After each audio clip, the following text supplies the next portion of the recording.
Je vous salue tous dans le précieux nom de notre Seigneur et Sauveur Jésus-Christ.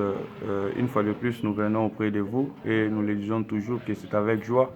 Lorsque nous venons auprès de vous pour parler de la part de notre Dieu, moi c'est votre frère Micha Kankou Michel. Et aujourd'hui, nous sommes à la continuité de notre message qui était basé sur l'habitude. C'est une exhortation que nous faisons. Aujourd'hui, c'est la deuxième partie à laquelle nous continuons pour faire en ces sujets qui est l'habitude. Et aujourd'hui, nous allons essayer à faire d'abord un tout petit résumé de la première vidéo que nous avons fait sur ce sujet qui est sur l'habitude. Et nous voulons d'abord vous dire que l'habitude est une chose qui nous accompagne dans nos vies, dans nos travail. Il y a toujours quelque chose à laquelle que nous devons être habitués, c'est-à-dire l'habitude est liée à notre vie, est liée à notre quotidien. Ce n'est pas quelque chose que nous avons pris comme sujet au hasardement, non, mais c'est un sujet à laquelle que nous devons d'abord savoir, étant enfants de Dieu, peuple de Dieu, que c'est un sujet très important parce qu'il est lié à notre vie. Parce que quand nous disons l'habitude, pour bien encore le comprendre avec d'autres mots, nous pouvons lire les livres de Philippiens. Les livres de Philippiens, c'est les livres que nous avons lus autrefois. Nous faisons un petit résumé sur la première partie pour faire cette deuxième partie. Nous sommes dans le livre de Philippiens 3.1. Je l'ai lu au nom de Jésus-Christ. Au reste, mes frères, réjouissez-vous dans le Seigneur. Je ne me lasse point de vous écrire les mêmes choses, et pour vous, cela est salutaire. C'est-à-dire le fait qu'il ne se lasse pas d'écrire les mêmes choses, de parler sur les mêmes choses. C'est-à-dire le ministère ne se lasse pas et ça devient une habitude pour le ministère d'écrire ou de parler sur la même chose. C'est-à-dire l'habitude est une répétition de la chose. C'est-à-dire dans l'habitude, nous trouvons la répétition. Et cette répétition, la Bible déclare d'ailleurs que c'est salutaire. C'est-à-dire en cette répétition de choses, il est caché le salut pour le peuple de Dieu. Et Hébreux 1.1 nous dit jusqu'à 2 aussi, qu'après avoir parlé notre Dieu, après avoir parlé de plusieurs manières et à plusieurs reprises par des prophètes, à nos pères par des prophètes, c'est-à-dire Dieu prend une chose, il les répète, il les fait de plusieurs manières à plusieurs reprises, il y reprend les choses et ça devient une habitude. C'est-à-dire une habitude, nous l'avons dit que c'est par l'habitude que l'identité d'une personne est dévoilée. Et quand la Bible nous dit dans 2 Thessaloniciens 3.13, il dit que ne vous lassez pas à faire le bien, c'est-à-dire le bien est devenu une habitude pour nous. Et pour un enfant de Dieu, le bien devient une habitude et c'est en cela que l'identité que tu as est dévoilée. Et nous avons pu prendre certains exemples que nous avons dit même pour jouer à la guitare ou jouer à un clavier pour approfondir une chose pour que tu puisses dire que tu es un guitariste. C'est-à-dire dans cela, il y a quelque chose qui était répété. C'est-à-dire qu'il y avait une chose à laquelle que tu répétais dans la formation et cette formation a pu dévoiler ce que tu es dans l'identité, que tu es un guitariste. Et en cela que nous disons maintenant que tu es un guitariste, tu sais jouer au clavier, ça a dévoilé une identité qui était déjà, mais qui est maintenant manifestée à cause de l'habitude ou à cause de la répétition des choses. Et en cela, nous le voyons d'ailleurs dans Ephésiens 2, 10, là nous allons le lire. Ici, nous cherchons d'abord à faire un résumé, c'est pour cela que nous parlons aussi rapidement pour que nous puissions saisir et parler du deuxième volet de ce sujet sur l'habitude. Je suis dans Ephésiens 2 au verset 10. La Bible dit « Car nous sommes son ouvrage, ayant été créés en Jésus-Christ pour de bonnes œuvres. » Non, je commence d'abord au verset... Je vais commencer au verset... Je suis en train de chercher vraiment... Et votre patience, je cherche cette écriture. La Bible nous dit, je crois que c'est toujours dans Ephésiens 2. Souffrez avec moi ensemble, nous les cherchons. Je vais les trouver, ces versets. Là où la parole de Dieu nous dit, je vais les trouver tout au long de cette émission, que nous avons été bénis, nous avons été déjà élus.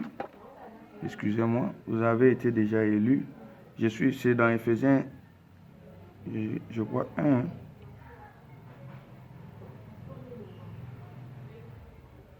Oui, c'est dans Ephésiens 1, c'est pas Ephésiens 2, c'est Ephésiens 1. Le verset 4, je le lis. En lui, Dieu nous a élus avant la fondation du monde pour que nous soyons saints et irrépréhensibles devant lui. C'est-à-dire, il y a une élection à laquelle qui nous identifie, étant enfants de Dieu, et cette élection est faite avant la fondation du monde. Mais cette élection doit être dévoilée par une habitude qui va se manifester sur terre. Que Ephésiens 2 maintenant nous dit ceci, car nous sommes son ouvrage ayant été créé en Jésus-Christ pour de bonnes œuvres que Dieu a préparées d'avance afin que nous les pratiquions. C'est-à-dire que, étant enfant de Dieu, sur cette terre, il y a déjà de bonnes œuvres à laquelle que Dieu a mis. Et ces bonnes œuvres, 2 Thessaloniciens 3,13 nous dit que nous ne devons pas se lasser, c'est-à-dire se répéter à faire ces bonnes œuvres. Et c'est à cela que nous allons maintenant confirmer ou encore affirmer cette élection qui a été faite avant la fondation du monde. On ne peut pas dire que tu peux pas dire que tu es enfant de Dieu si nous ne trouvons pas certaines habitudes à laquelle que Dieu a déjà mis en avance pour le peuple de Dieu. Tu ne peux pas dire que tu es enfant de Dieu pendant que ton habitude n'est pas de la vie de prière. Ça ne tient pas. C'est-à-dire, quand tu es déjà élu, il y a une habitude à laquelle que nous devons trouver en toi. C'est ce qui dévoile l'identité. C'est ça le résumé de la première partie. C'est-à-dire, c'est par l'habitude, c'est par ce que nous trouvons en toi, que tu es habitué, que nous référons à identifier ce que tu es.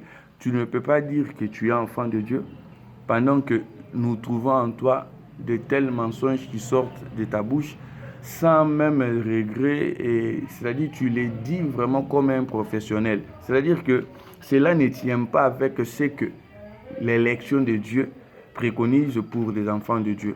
Ça ne tient pas. Tu ne peux pas dire que tu es enfant de Dieu. C'est pour cela que nous avons dit que l'habitude est quelque chose qui est lié à notre vie, est quelque chose qui est lié à notre quotidien. Notre Seigneur Jésus-Christ, vous allez voir dans la Bible, avant de prendre une décision, même en faisant l'élection des 12 disciples, il était retiré dans la prière. Et quand il marcha dans l'eau, il était retiré dans la prière. Pour aller à la croix, il était retiré dans la prière. C'est-à-dire que c'était une habitude pour notre Seigneur à prier. Et pour nous, étant enfants de Dieu et ses imitateurs, nous devons aussi être habitués à cela.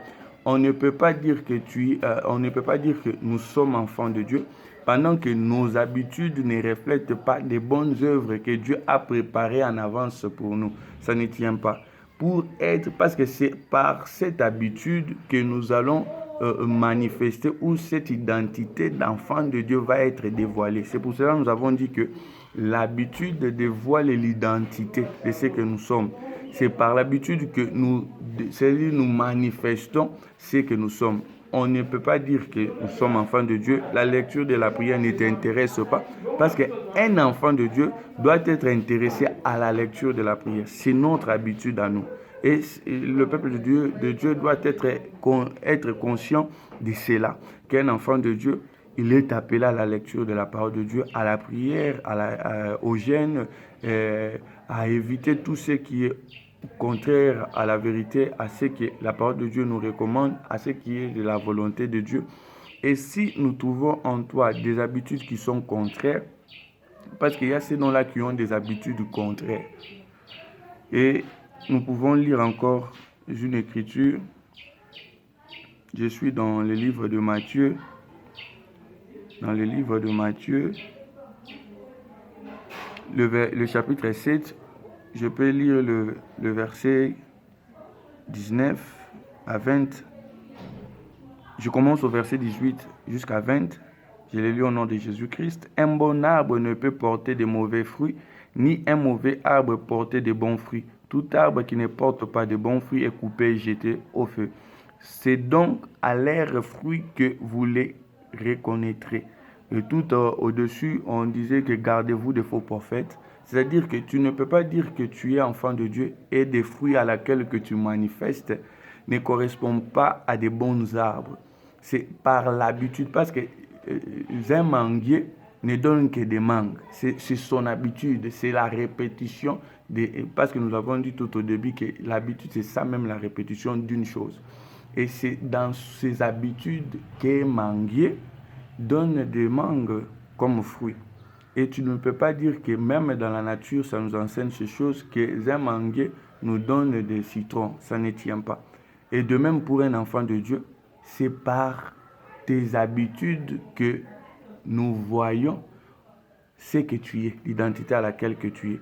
Une personne peut beau parler, parce que quand l'on demande à une personne s'il a le Saint-Esprit, tout le monde accepte toujours. Tout le monde a toujours une réponse affirmative en cela. Mais ce n'est pas ça le problème. Le problème est simplement de regarder ses habitudes. Et c'est par ses habitudes à laquelle qu'il vit quotidiennement que nous allons voir l'identité de ce qu'il est. Parce que ça ne tiendra pas à un enfant de Dieu de vivre dans le mensonge. Une personne, vraiment, il ment même gratuitement. C'est-à-dire pour des choses qui n'ont pas de sens, il préfère mentir pour faire plaisir. Et en cela, il se dit qu'il a le Saint-Esprit en lui. Il dit qu'il est enfant de Dieu. Par l'habitude, nous trouvons que cette personne, l'identité qu'il nous dit par sa bouche ne correspond pas à ce qu'il est.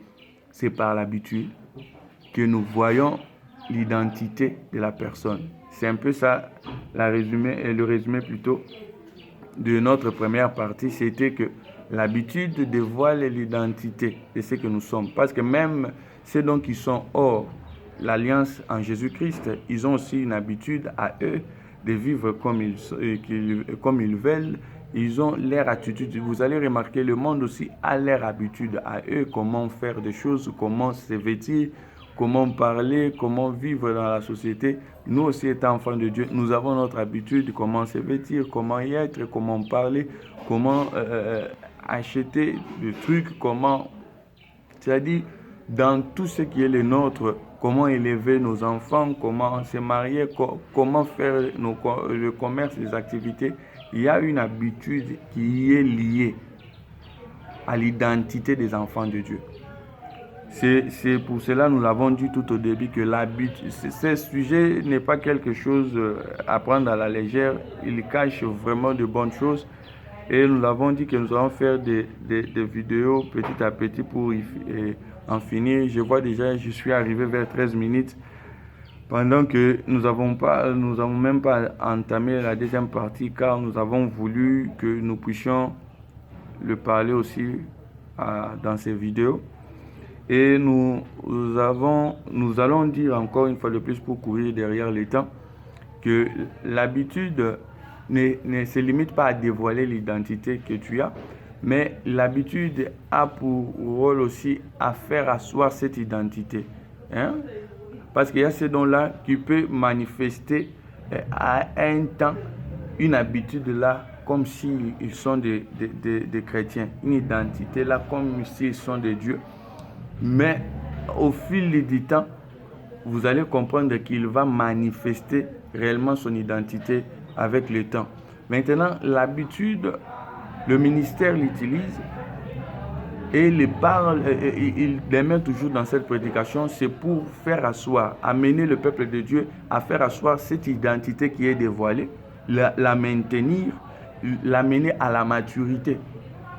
Car quand vous lisez même Ephésiens 4, au verset, vous pouvez commencer au verset 11, mais moi je crois que je vais commencer même au verset 13. Ephésiens 4, je commence au verset 12. Car le verset 11, il dit qu'il a donné les uns comme apôtres, les autres comme prophètes, les autres comme évangélistes, les autres comme pasteurs et docteurs. Et la Bible dit c'est pour le perfectionnement des saints en vue de l'œuvre du ministère et de l'édification du corps du Christ, 13, il dit, jusqu'à ce que nous soyons tous parvenus à l'unité de la foi et à la connaissance des fils de Dieu, à l'état d'homme fait, à la mesure de stature parfaite de Christ. C'est-à-dire, il t'amène à la maturité de l'identité du chrétien que tu es. Parce que Christ, chrétien, c'est comme Christ. Maintenant, cette identité qui est dévoilée en toi doit s'asseoir, doit se maintenir. Ce n'est pas quelque chose qui doit être volatile, comme le vent peut frapper et l'identité se détruit facilement. Non, parce que la répétition de parler sur la même chose, la répétition que nous avons de prier à chaque moment, à prier, à jeûner, à écouter la parole de Dieu, à faire la lecture de la parole de Dieu, tout cela a pour rôle à faire asseoir l'identité qui est dévoilée au-dedans de nous. Car la Bible dit d'ailleurs dans le verset 14, « Afin que nous ne soyons plus des enfants flottants et emportés à tout vent des doctrines, par des tromperies des hommes et par les ruses dans le moyen des séductions. » C'est-à-dire à ne pas aller à n'importe quelle doctrine, c'est par le fait de l'écoute de la parole de Dieu, c'est-à-dire ça te fait maintenir l'identité que tu as et ça te fait aussi mûrir. Et Dieu utilise le ministère, mais il travaille avec le ministère, c'est par la répétition d'une chose. C'est-à-dire le fait que tu écoutes la parole de Dieu, le fait que tu demeures dans la lecture, dans l'amour fraternel, dans la volonté qui est parfaite par rapport à la connaissance que tu as en ce moment de la parole de Dieu, le fait que tu demeures déjà en cela, tu persévères en cela, manifeste et te fait asseoir. Et fait asseoir cette identité que tu as en Christ. Parce que tu peux manifester pour un temps une habitude qui peut paraître comme enfant de Dieu, oui, mais avec le temps, nous voyons que le vent vient souffler des tempêtes, des situations difficiles et faire écouler toute l'identité, même l'habitude que tu avais, tu la perds. Et nous comprenons que ce n'était pas vraiment l'identité. Parce que l'identité, le problème n'est pas que de dévoiler l'identité, mais l'identité qui a été dévoilée doit être maintenue. Et c'est par la répétition des choses que nous appelons l'habitude. C'est par cette habitude, à s'habituer à ce genre de choses, que tu persévères aussi, que tu demeures. Car la parole de Dieu dit d'ailleurs qu'il faut prier sans cesse, et la prière nous permet de ne pas tomber dans la tentation. Et quand tu ne maintiens pas cette vie de prière, forcément tu vas tomber. Ne crois pas que en étant en contradiction avec les Écritures que tu peux vaincre. Non. Si la Bible elle dit que nous devons demeurer à prier sans cesse et s'habituer dans cette vie, ne crois pas qu'il y a une autre formule. Non, il n'y en a pas. C'est simplement obéir à ce que les Écritures disent, être une personne de vie de prière. Et c'est par cette vidéo aussi que nous vous interpellons d'ailleurs et nous vous encourageons à ceux donc qui vivent déjà en cela et à rappeler aussi à votre conscience, à les réveiller aussi, à revenir dans ce qui était la vie de prière pour ne pas tomber dans la tentation. Ne crois pas que tu peux vaincre la tentation sans vie de prière. C'est un mensonge que l'ennemi cherchera à y mettre au-dedans de ton cœur. Parce que si la Bible le dit et le précise, c'est par la vie de prière que nous avons la victoire sur des tentations. Il n'y a pas une autre formule à créer. Et ne crois pas que par ta sagesse, tu trouveras d'autres formules. Et le formule n'est qu'une qui se retrouve dans les Écritures, c'est maintenir la vie de prière. Et cette exhortation aussi a pour but de vous encourager ou de vous amener encore à faire cela, à revenir si vous avez abandonné, si vous avez régressé vers la vie de prière pour ne pas tomber vers la tentation. Et cette répétition de vie, et cette répétition de vie de prière te permettra aussi à vaincre sur cela. Et c'est par cette obéissance à cette voie que tu vas vaincre aussi l'ennemi par rapport à cela. Et je crois que par rapport à notre deuxième volet, et aussi par rapport au temps, je crois que bientôt là va faire 20 minutes. Nous ne voulons pas que ça puisse avoir plusieurs moments. Nous voulons faire des séquences et nous allons continuer. Et la prochaine fois, nous allons faire encore un résumé pour ce deuxième volet qui va te permettre à maintenir l'identité qui a été dévoilée. Parce que dans l'autre sens, cette identité qui est dévoilée, il faut savoir que cela aussi dévoile l'identité de fils de la perdition. Et quand l'identité de fils de la perdition est manifestée, c'est que l'ennemi aime se faire taire la conscience. Et la Bible elle dit d'ailleurs dans Ésaïe, nous allons se limiter là, Ésaïe 5, 20, la Bible dit ceci, Ésaïe 5, 20, je suis en train de le chercher, Ésaïe 5, 20, je le lis au nom de Jésus-Christ. Malheur à ceux qui appellent le mal le bien et le bien mal, qui changent les ténèbres en lumière et la lumière en ténèbres, qui changent l'amertume en douceur et la douceur en amertume. C'est-à-dire, l'ennemi aime faire asseoir aussi une personne dans la vie de péché, c'est par l'habitude, à te faire répéter la chose. C'est-à-dire, pour la première fois que tu le fais, peut-être ça t'avait dérangé. Mais l'ennemi ne va pas se limiter là. Il cherchera aussi par des esprits mauvais à vouloir te faire asseoir dans la chose. C'est parce que quand tu te fais asseoir dans la chose, dans la pratique des choses mauvaises, c'est là où que tu vois maintenant le mal devient bien et le ténèbre devient pour toi une lumière. C'est la marque de fabrique du monde. Les gens qui vivent selon le monde, c'est-à-dire les ténèbres pour eux est une lumière et le mal pour eux est un bien. Et il y a certaines choses à laquelle que toi, étant enfant de Dieu, ayant cette connaissance de la parole, tu sais que ceci est du ténèbre, mais le monde ne le verra pas ainsi. Et l'ennemi a fait cela dans ces gens, ce n'est pas à une seule fois, non. Il a voulu aussi les habituer en cela, c'est-à-dire en cette vie-là. C'est-à-dire, il vient d'abord te séduire, il vient et quand tu tombes, il ne va pas se limiter là. Parce qu'un enfant de Dieu, lorsqu'il tombe, il se relève, il se répand, il change, il continue. Et le chemin, il enlève la poussière ou la boue à laquelle que le péché lui avait donné et il continue le chemin. Maintenant, l'ennemi aime vraiment que celui qui est tombé dans le mal puisse maintenant s'habituer dans ce mal. C'est pour ça que vous allez même voir des autres serviteurs de Dieu, c'est-à-dire il vit dans le mal, mais il vient quand même parler devant la chair, il prêche, c'est-à-dire la conscience ne lui accuse en rien, ne lui reproche en rien, ce n'est pas à une seule fois que cela s'est fait. C'est-à-dire, il faut comprendre simplement que quand tu vois quelqu'un vivre dans l'iniquité, dans le péché et il est à l'aise, comprenez qu'il s'est habitué, l'ennemi lui a fait asseoir dans la chose. Il a voulu qu'il se maintienne dans la chose et c'est par l'habitude qu'il a fait, qu'il lui répète la même chose, qu'il lui répète et cette chose devient familière pour lui. Parce que l'habitude a pour but aussi de rendre la chose familière. Et c'est pour cela que nous l'avons dit au début que notre vie est liée par des habitudes. Il y a des habitudes à laquelle qui lient notre identité. Et l'ennemi aime faire asseoir une personne dans cela. Le jour que tu as menti, le jour que tu es tombé dans l'adultère, ce n'est pas le jour que l'ennemi sera à l'aise. Non, non. Il voudra que tu puisses demeurer dans cette vie pour voir que cette vie ne te dérange plus. Pour voir qu'il fait taire la conscience que tu as et voir ce mal devenir un bien pour toi et le bien devenir un mal pour toi.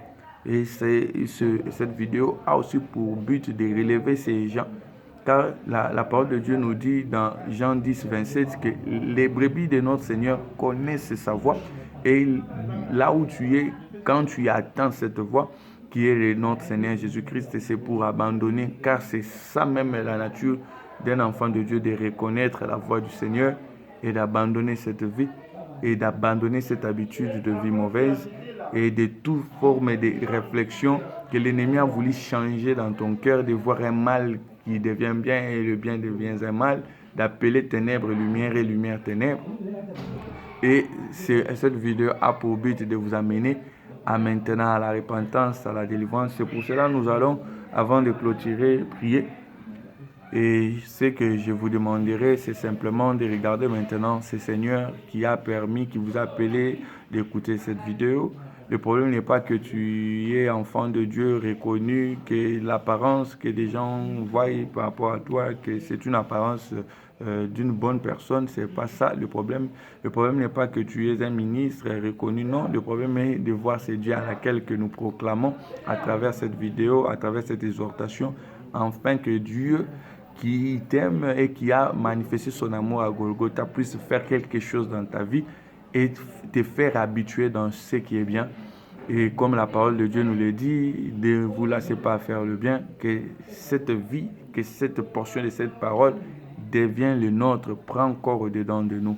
C'est donc que nous allons faire à travers cette prière. Et je vous invite à prier ensemble avec moi. Prions au nom de Jésus-Christ. Éternel notre Dieu, éternel notre roi, ta parole déclare que la délivrance t'appartient. C'est à cela que nous t'appelons, Père éternel, à intervenir pour rendre libre ton peuple au-devant, Seigneur, de toute forme d'habitude qui ne te rendait pas honneur, que ce soit, Seigneur mon Dieu, dans le mensonge, vol, dans le manque de l'honnêteté, dans l'escroquerie, dans l'adultère, dans toute forme de péché. Seigneur, voilà ce peuple à travers, mon Dieu, ce message s'approcher au-devant de toi, que ta grâce leur soit favorable, que ta main puissante leur délivre. Oh, que Seigneur, ton esprit vienne convaincre, afin que l'abandon, Seigneur, de toute vie, mon Dieu, ne te rendant pas honneur, soit, Seigneur, banni et vaincu. C'est en ton nom, Jésus-Christ, que nous avons ainsi prié. Amen. Que Dieu nous bénisse tous abondamment dans le nom de Jésus-Christ. Amen.